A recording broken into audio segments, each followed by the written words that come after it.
Guys, meron tayo rito ano, 5 HP. Itong 5 HP na to, ito yung nirawin natin kanina.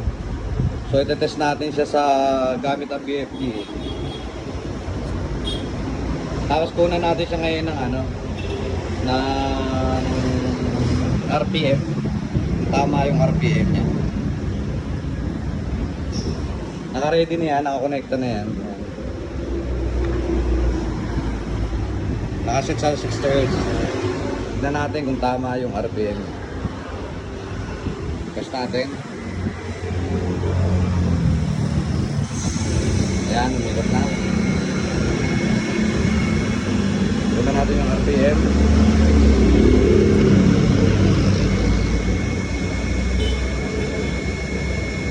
RPM of 1,790. At 790, tama ang RPM niya.